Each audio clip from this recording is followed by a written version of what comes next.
I thought it was a birthday card when I saw the envelope on my kitchen table that Tuesday morning. My name, Dorothy Mae Henderson, written in careful script across cream-colored paper.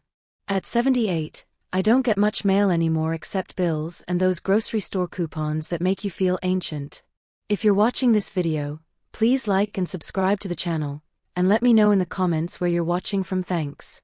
But when I tore it open, my heart nearly stopped. It wasn't a card. It was an invoice.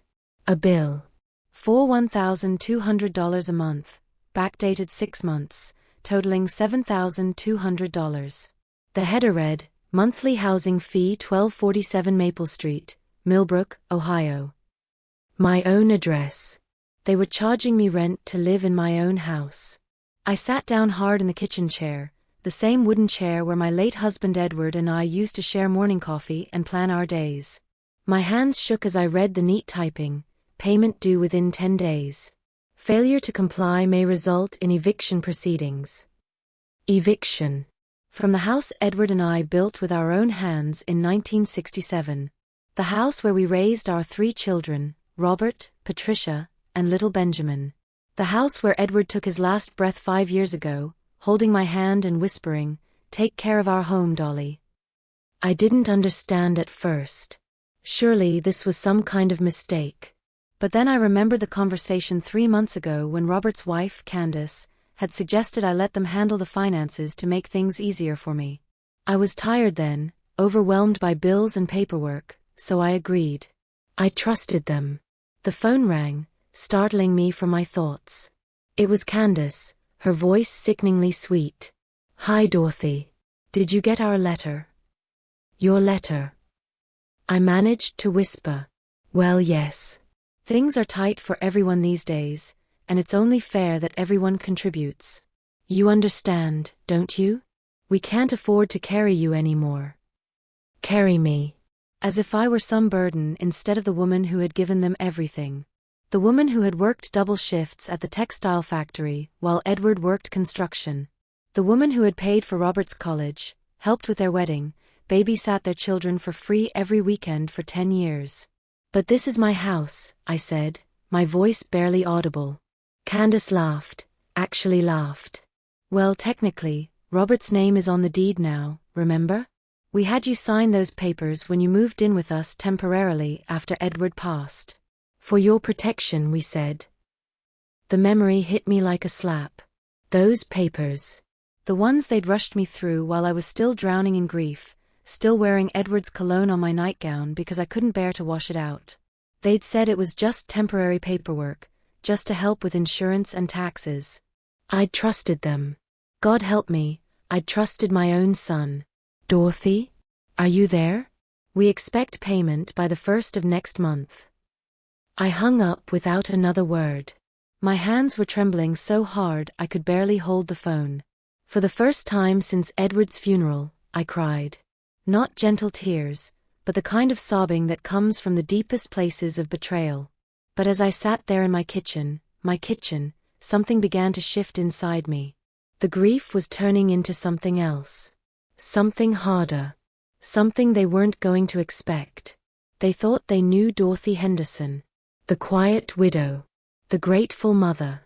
The woman who never made waves. They were about to learn how wrong they were. After that phone call, everything changed. Not all at once, that would have been too obvious. Instead, they began their campaign of humiliation slowly, like poison seeping into well water. It started with the little things. My favorite armchair, the blue velvet recliner where Edward used to read me the Sunday comics, disappeared one morning. When I asked Robert about it, he shrugged. Candace thought it clashed with the new decor. We put it in the garage sale. Got $50 for it. $50. For the chair where I'd nursed 3 babies, where I'd held Edward during his chemotherapy treatments, where I'd sat every Christmas morning watching grandchildren open presents. Next came the photographs. One by one, pictures of Edward and me were replaced with Candace's professional family portraits. Our wedding photo, the one where Edward's grinning because I'd whispered something inappropriate during the ceremony, was gone. In its place hung a canvas print of Robert's family at some expensive resort in Florida, a vacation I'd helped pay for with my Social Security checks. The rules came next. Breakfast was served at 7 a.m. sharp. If I wasn't downstairs, there wouldn't be any left. Laundry day was Wednesday, my clothes only, and I had to do it myself. No exceptions. The television volume couldn't go above 15 after 8 p.m. because it disturbed Candace's evening yoga routine. "We're just trying to establish some structure," she explained when I questioned the list she'd taped to my bedroom door. "It's better for everyone when we all know what's expected." Expected. As if I were a troubled teenager instead of the woman who'd owned this house before she was even born. The grandchildren, 12-year-old Katie and 10-year-old Mason, began treating me differently too. Not out of malice, they were good kids, but because children follow the adult's lead. When I offered to help Katie with her math homework, she politely declined. "Mom says you get confused with the new methods," she said, not meeting my eyes. Confused. I'd balanced Edward's construction business books for 30 years, but suddenly I was too confused to help a 6th grader with fractions. The worst part was dinner. For 50 years, I'd cooked for this family. Sunday roasts, birthday cakes, Thanksgiving feasts that took me 3 days to prepare. Now I sat at the end of the table, not even my usual seat, which Candace had claimed, waiting to see if there would be enough food left after everyone else was served. One evening, they forgot to cool me down entirely. I sat in my room, listening to laughter and conversation drifting up from the dining room, smelling the pot roast I taught Candace to make when she was a nervous newlywed. Around 9 o'clock, Robert brought up a paper plate with cold leftovers. "Sorry, Mom. We got distracted talking about Mason's soccer season." I stared at that paper plate, in a house full of the good china I'd collected piece by piece over decades, and something inside me crystallized. This wasn't forgetfulness. This was systematic. Calculated. They were training me to accept less, to expect less, to be less. But the final straw came on a Thursday evening in September. I'd been feeling unwell all day, dizzy, nauseous, and I'd gone to bed early. Around midnight, I woke up gasping, my chest tight, pain radiating down my left arm. I reached for the phone to call 911, but the line was dead. I stumbled to my bedroom door and turned the handle. It didn't move. I tried again, harder. Nothing. The door was locked from the outside. I knocked, gently at first, then harder. "Robert. Candace. Please, I need help." Nothing. No sound from downstairs. No footsteps in the hallway. I spent the next 4 hours sitting on my bed, massaging my chest, wondering if I was having a heart attack in the house I'd called home for over 50 years. When morning came, the chest pain had subsided, but something else had taken its place. Resolve. When Candace finally unlocked the door at 8 a.m., she acted surprised. "Oh, I didn't know it was locked. One of the kids must have bumped the latch. You should have called out." I looked at her for a long moment. Really looked at her. At the woman I'd welcomed into my family, taught to make Edward's favorite cornbread, held when she miscarried her first pregnancy. The woman who now looked at me like I was something unpleasant she'd found on her shoe. "I did call out," I said quietly. She shrugged. "Well, we're heavy sleepers." But I knew better. And more importantly, I was done pretending I didn't. They thought they'd broken me. They thought they turned me into a grateful, quiet burden who would pay rent to live in her own home and thank them for the privilege. They had no idea what they'd actually done. They'd awakened something in me that had been sleeping since Edward died. Something I'd forgotten I had. My backbone. October brought the first real chill to Millbrook, and with it, a new level of cruelty I hadn't expected. Candace announced they were renovating the downstairs bathroom, the one I'd used for 50 years, and I'd need to use the tiny half-bath in the basement instead. No grab bars, no place to sit, just a toilet and a sink with water that ran rust-colored for the first few minutes. "It's only temporary," she said, not looking up from her phone. "Maybe a month or 2. By November, that month had stretched indefinitely, and I found myself making fewer trips downstairs just to avoid the humiliation of navigating those steep basement steps every time nature called. I was becoming a prisoner in my own home, and they knew it. The holidays were approaching, and for the first time in 53 years, I wasn't planning Thanksgiving dinner. Candace had taken over, which should have been a relief. Instead, it felt like another piece of my identity being stripped away. "We're doing things differently this year," she announced one morning over breakfast, the small portion of scrambled eggs she'd grudgingly made for me. "More contemporary. Less traditional." Traditional. The way she said it made it sound like a disease. Patricia finally called in early November.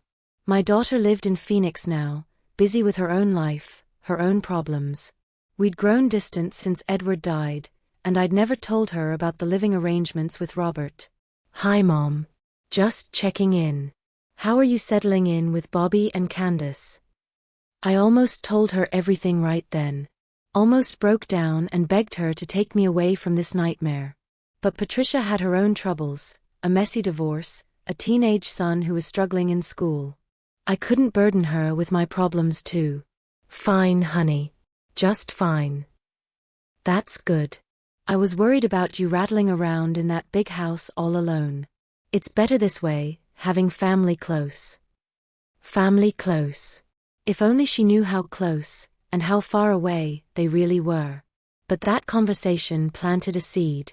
I started thinking about my options, really thinking for the first time since this whole mess started. I wasn't as helpless as they assumed. Edward and I had been careful with money, frugal. We'd paid off the house in 1994. We'd saved, invested a little. When Edward died, I'd inherited not just the house but a decent life insurance policy and his pension. More importantly, I remembered something else. Something I'd forgotten in the fog of grief and manipulation. Edward had insisted we create a family trust back in 2018, after his first heart attack. He'd been worried about protecting our assets, about making sure I'd be taken care of if something happened to him. Our lawyer, Harold Brennan, had drawn up all the papers. The house wasn't just in my name, it was held in the Dorothy and Edward Henderson Family Trust, with me as the primary trustee. I'd been so overwhelmed after Edward's death that I'd let Robert handle the paperwork, sign what needed signing. But now I wondered, what exactly had I signed? And more importantly, what hadn't I signed? That night, while the family watched some loud action movie downstairs, I quietly searched through the filing cabinet in what used to be Edward's study. Candace had turned it into her craft room, but she'd shoved my important papers into the bottom drawer like they were junk mail. There it was. The trust documents. And underneath them, the papers Robert had asked me to sign. I spread them out on the small desk, put on my reading glasses, and studied every word. My heart began to race. The transfer papers were incomplete. I'd signed the first page, the one that looked official, but the notarization page, the one that would make it legally binding, was blank. No notary signature, no official seal, no witness signatures. In the eyes of the law, I'd signed nothing more than a piece of scrap paper. The house was still mine. The trust was still intact. I was still the rightful owner of 1247 Maple Street. But they didn't know that. And I wasn't going to tell them. Not yet. Instead, I was going to do something they'd never expect from quiet, grateful Dorothy Henderson. I was going to fight back. And I was going to win. I reached for the phone and dialed information. "Harold Brennan, attorney," I whispered to the operator. "Millbrook, Ohio. One moment, please." As I waited for the connection, I looked around Edward's study.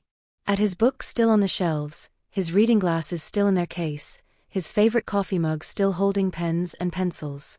This was his sanctuary, our sanctuary, and they'd violated it just like they'd violated everything else.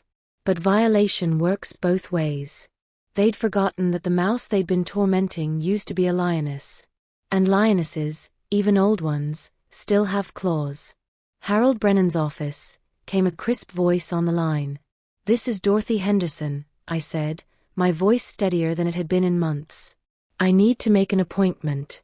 It's urgent." The receptionist scheduled me for Friday afternoon. 3 days away. 3 days to prepare for war. I hung up the phone and smiled for the first time since Edward died. They wanted to play games with a sweet old lady? Fine. But Dorothy Henderson wasn't just a sweet old lady. She was a woman who'd survived the Great Recession, raised 3 children on one income, nursed her husband through cancer, and buried him with dignity when the time came. And she was about to remind her son and his wife exactly who they were dealing with. Harold Brennan's law office hadn't changed much in the 6 years since Edward and I had last visited. The same heavy wooden furniture, the same musty smell of old books and leather, the same reassuring sense of permanence. Harold himself had aged, his hair was completely white now, and he moved more slowly, but his mind was as sharp as ever. "Dorothy," he said, standing to greet me with genuine warmth. "I was so sorry to hear about Edward. He was a good man." Yes, he was. I settled into the familiar chair across from his desk. "Harold, I need your help. I think I'm in trouble." I told him everything. The whole ugly story, from the papers I'd signed in my grief to the rent they were charging me, from the locked bedroom door to the systematic humiliation.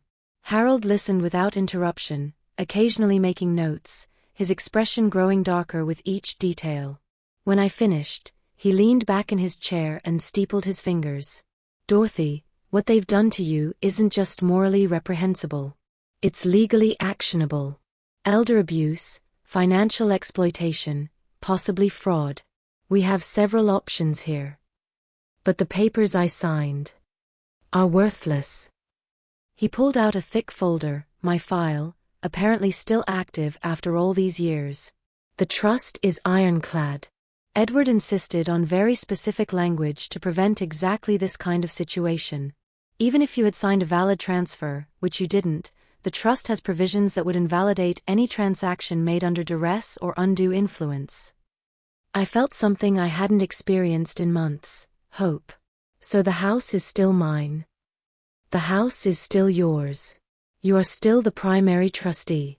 You have every legal right to live there, to control access, and to remove anyone you choose." He paused, studying my face. "The question is, what do you want to do about it?" I thought about the paper plate dinners, the locked doors, the rent bill for my own home. I thought about Edward's chair sold for $50 and my photographs replaced with someone else's memories. "I want them out, Harold. I want my house back." "Then we'll get it back." "But Dorothy, are you prepared for the consequences? This will likely destroy your relationship with Robert permanently. Your grandchildren may side with their parents. This could tear your family apart." I considered this. For a moment, I wavered. Then I remembered Thanksgiving approaching, and how Candace had told me I wasn't needed in the kitchen. How she'd suggested I might be more comfortable eating upstairs this year so the real family could enjoy their meal in peace. "Harold, they tore it apart already. I'm just refusing to pretend otherwise anymore." He smiled then, the kind of smile that had probably struck fear into opposing counsel for 40 years. "In that case, let's discuss strategy." We spent the next 2 hours planning. Harold would file papers to establish my continued legal residence and trustee status. He'd prepare eviction notices, yes, actual eviction notices, for Robert and Candace. We'd document everything: the financial exploitation, the elder abuse, the fraudulent rent charges. But here's the beautiful part, Dorothy. We're not going to serve them immediately. We're going to let them dig their hole a little deeper first. "What do you mean?" "Your son's birthday is next month, isn't it? December 15th. I nodded, wondering how Harold remembered such details. "Perfect. I want you to go home and act normal. Don't let on that anything has changed. But I want you to document everything, every slight, every demand for money, every humiliation. Take photos if you can. Keep a journal. And most importantly, let them throw Robert's birthday party." "I don't understand." Harold's smile grew wider. "Because that's when we're going to serve them. In front of all their friends, all their neighbors, everyone they've been bragging to about their new arrangement. We're going to make it very public, very embarrassing, and very final." I felt a thrill of anticipation mixed with terror. "Won't that be cruel?" "Dorothy, they charged you rent to live in your own house. They locked you in your bedroom when you were having chest pains. They sold your husband's chair for $50. His voice hardened. Cruelty is what they've been serving you for months. We're just returning the favor. He handed me a small digital recorder. Document everything. Every conversation, every demand, every humiliation. We're building a case that will ensure they can never try this with anyone else. As I left Harold's office, I felt like a different person. For months, I'd been shrinking, accepting less, becoming smaller. Now I was expanding again, remembering who I used to be. I drove home to my house with a plan. For the next month, I would play the part of defeated Dorothy Henderson. I would accept their slights, pay their ridiculous rent, smile when they excluded me from family activities. But inside, I would be gathering ammunition. And on December 15th, at Robert's 52nd birthday party, surrounded by all the people they'd been lying to about their wonderful generosity in taking care of poor old Mom, I was going to drop a bomb that would change everything. Edward used to say that revenge was a dish best served cold. I was about to prove him right. They thought they'd broken me, turned me into a grateful dependent who would pay rent to live in her own home. Instead, they'd created their own destruction. And I was going to serve it to them with a smile. December in Ohio arrived with a vengeance: ice storms, bitter winds, and the kind of cold that seeps into your bones and stays there. But inside 1247 Maple Street, the atmosphere was positively festive. Candace was planning Robert's 52nd birthday party with the enthusiasm of someone organizing a royal wedding. "It's going to be perfect," she gushed to her sister over the phone, not caring that I was sitting right there in the living room. Catered dinner, full bar setup, even hired a photographer. Everyone from the country club is coming. The Washingtons, the Millers, even that new couple with the Tesla. I nodded politely and continued knitting the scarf I'd been working on, the same pattern I'd used for Edward's scarves, back when he was alive, to appreciate them. But inside, I was documenting every word. The little digital recorder Harold had given me was tucked into my knitting bag, capturing everything. The guest list had grown to over 40 people. Neighbors, Robert's business associates, people from their church. Everyone who mattered in their social circle would be there to witness what they thought was their triumph, the successful management of poor, helpless Dorothy. What they didn't know was that they were about to witness something else entirely. "Dorothy," Candace said, hanging up the phone and turning to me with that false sweetness I'd grown to hate. "We need to discuss the party arrangements." "Of course, dear. How can I help?" She exchanged a look with Robert, who'd just come in from the garage. "Well, the thing is, we're expecting a very sophisticated crowd. Wine connoisseurs, business people, you know. And we were thinking, maybe it would be better if you stayed upstairs during the party." I kept knitting, didn't miss a stitch. "I see. And why is that?" "It's just that, well, you sometimes get confused about names, and people might ask you questions about Robert's childhood that you might not remember correctly. We wouldn't want you to feel embarrassed." Confused about my own son's childhood. The childhood I'd lived through, day by day, year by year. The birthday parties I'd planned, the scraped knees I'd bandaged, the bedtime stories I'd read until I could recite them from memory. "Of course," I said mildly. "Whatever you think is best."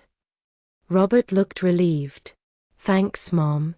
I knew you'd understand. We'll bring you up a plate later." A plate. Like I was the family dog. That night, I called Harold from the basement phone, the only one they hadn't thought to monitor. "They're planning to hide me during the party," I whispered. "Keep me upstairs like some embarrassing relative." "Perfect," Harold said, and I could hear the satisfaction in his voice. "That means everyone will be there when we serve the papers." "Dorothy, are you absolutely sure about this? Once we do this, there's no going back." I thought about Edward, about the life we'd built together, about the grandchildren who now barely looked at me when they visited. I thought about the rent bill sitting on my dresser and the locked bathroom in the basement. "I'm sure, Harold. More sure than I've been about anything since Edward died." "Good. I'll have the process server there at 8 o'clock sharp. That should be right in the middle of cocktail hour, when everyone's relaxed and social." The next 2 weeks crawled by. I played my part perfectly, the grateful, slightly confused elderly mother who was lucky to have such devoted children. I even contributed $500 for my Social Security check toward the party expenses, watching Candace's eyes light up with greed as she pocketed the cash. "You're so generous, Dorothy," she cooed. "Robert is lucky to have a mother like you." Lucky. If only she knew how lucky he was about to get. The day of the party arrived gray and cold, with fat snowflakes falling like confetti outside the windows. By 4 o'clock, the caterers had arrived, transforming my dining room into something that looked like it belonged in a magazine. Crystal glasses, silver serving trays, fresh flowers everywhere. I watched from the stairway as they worked, thinking about all the birthday parties I'd thrown in this same room. Homemade cakes, paper decorations, children's laughter echoing off the walls. This felt like a funeral by comparison, beautiful, expensive, and completely lifeless. "Dorothy." Candace called up the stairs. "The guests will be arriving soon. You should probably go upstairs now." "Of course, dear." I climbed slowly to my room, playing the part of the compliant old woman one last time. But instead of staying there, I positioned myself at the top of the stairs where I could see everything through the banister spindles. At 7:30, the guests began arriving. I recognized some of them: neighbors, people from Robert's work, families from the country club. They brought expensive gifts and bottles of wine, complimenting Candace on her beautiful home, her lovely decorations, her wonderful hospitality. Her home. Her decorations. Her hospitality. In the house I'd lived in for 56 years. At exactly 8 o'clock, the doorbell rang. Through the banister, I watched Robert answer it, expecting another guest. Instead, he found a serious-looking young woman in a professional suit. "Robert Henderson?" "Yes. I'm Jennifer Walsh, process server for Brennan and Associates. I have documents for you and Candace Henderson." The conversation in the living room began to die down. Guests were turning to look, sensing drama in the air like animals sensing a storm. Robert took the envelope with shaking hands. "What is this about?" "Notice to vacate the premises. You have 30 days to remove yourselves and all belongings from 1247 Maple Street. Full documentation is included." The silence that followed was deafening. 42 guests, all holding wine glasses and small plates of catered appetizers, staring as Robert's face went white, then red, then white again. Candace materialized at his side, snatching the papers from his hands. "This is ridiculous. This is our house. Dorothy signed it over to us." "Actually," came a familiar voice from the front door, "she didn't."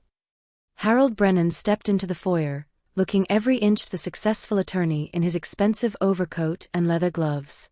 Behind him stood someone I'd never seen before, a younger woman with kind eyes and graying hair. "Ladies and gentlemen," Harold announced to the stunned crowd, "I apologize for interrupting your celebration. But I'm afraid there's been a misunderstanding about the ownership of this property." This was it. My moment. Time to stop hiding. I stood up at the top of the stairs, straightened my shoulders, and walked down into my living room.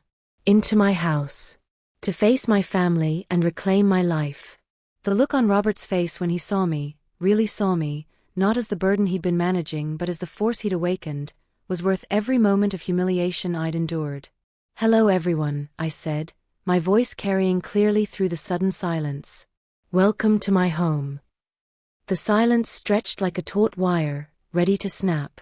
42 guests stood frozen with glasses halfway to their lips, their eyes darting between me, Robert, Candace, and the legal papers scattered on my Persian rug, the one Edward and I had bought for our 25th anniversary.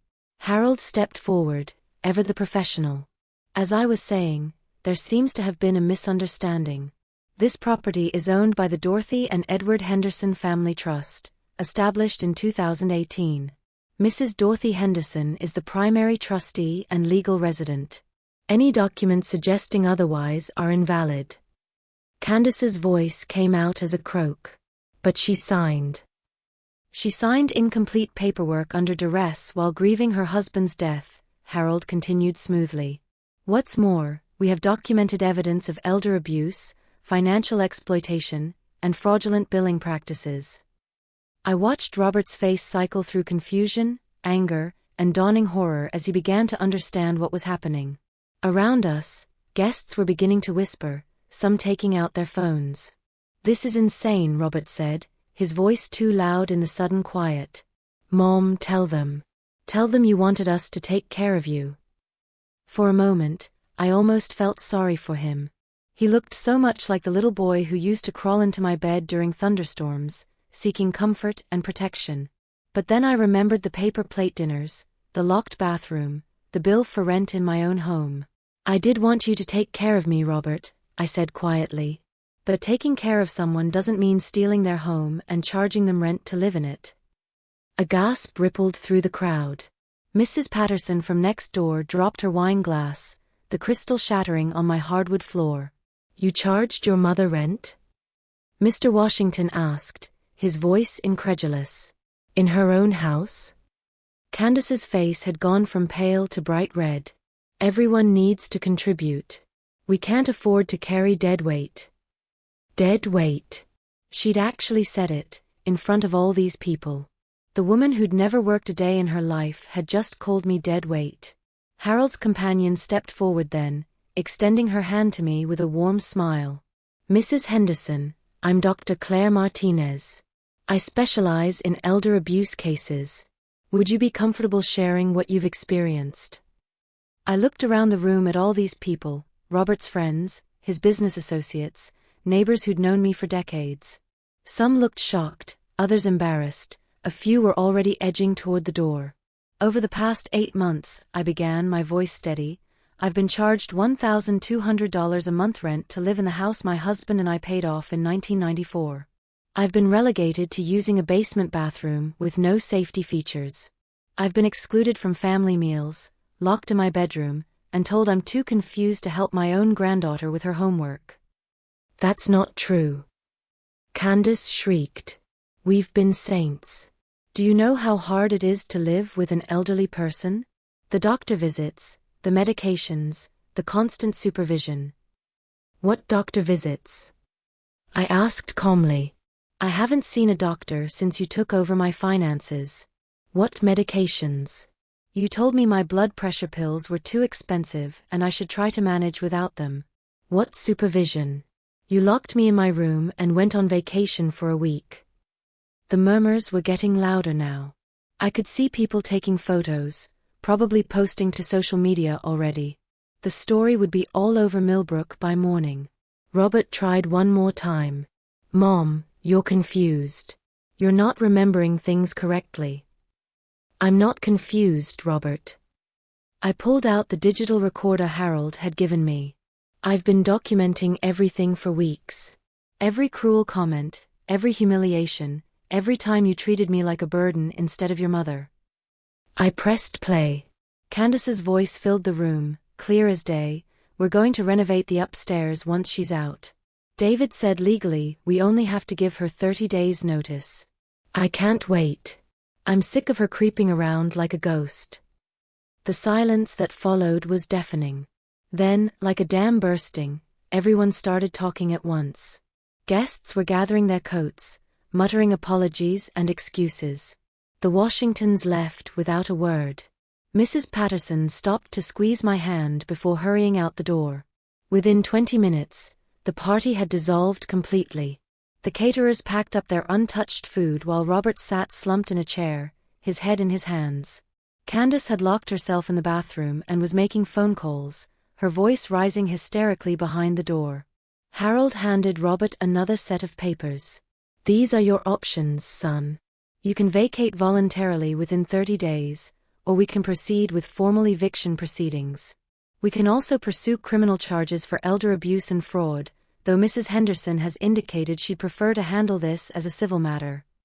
"Where are we supposed to go?" Robert asked, his voice broken. "That's not my mother's problem anymore," Harold replied.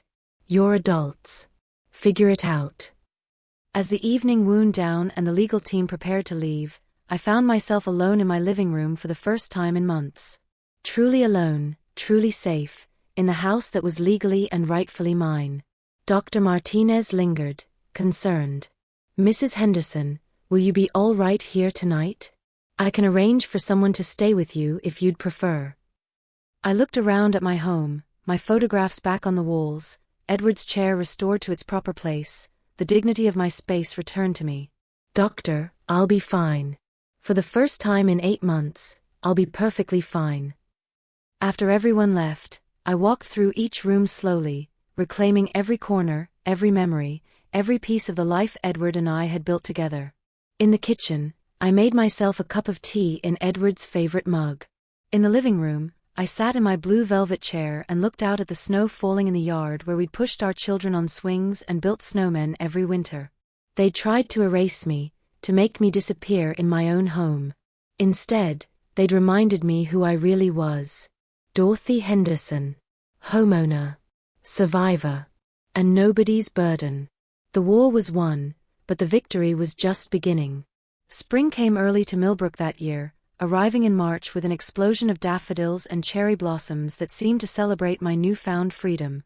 3 months had passed since Robert's disastrous birthday party, and the house felt alive again in ways I'd almost forgotten were possible. The legal proceedings had been swift and decisive. Harold had been right about one thing: once the story got out, public opinion shifted dramatically in my favor. The local newspaper ran a feature story titled, "Elderly Woman Fights Back Against Family Exploitation," and suddenly I was something of a local celebrity. People stopped me at the grocery store to shake my hand and share their own stories of difficult family situations. Robert and Candace had moved into a small apartment across town. The transition hadn't been smooth. They'd had to sell both cars to afford the deposit and first month's rent. Robert's construction business suffered when word spread about how he'd treated his mother. In a small town like Millbrook, reputation matters, and his was in tatters. I felt sorry for them, in a way. But not sorry enough to forgive. Forgiveness was for people who earned it, and Robert and Candace had made it clear they had no intention of doing that. Meanwhile, my days settled into a comforting rhythm.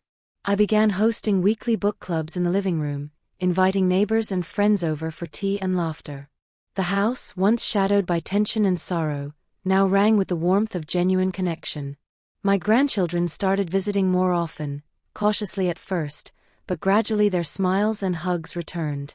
Katie and Mason brought their homework, and I helped with fractions and history, rediscovering the joy of teaching and being needed. With Harold's encouragement, I joined a local seniors advocacy group, sharing my story to help others facing similar struggles. I found purpose in turning my pain into action, determined that no one else should endure what I had. One crisp spring afternoon, as I sat on the porch watching the sun set over the blossoming garden, I felt a peace I hadn't known in years. The house was mine, not just on paper, but in spirit and heart. Edward's legacy lived on in every corner, every memory, and most importantly, in my renewed strength. This was not just a new chapter, it was a new beginning.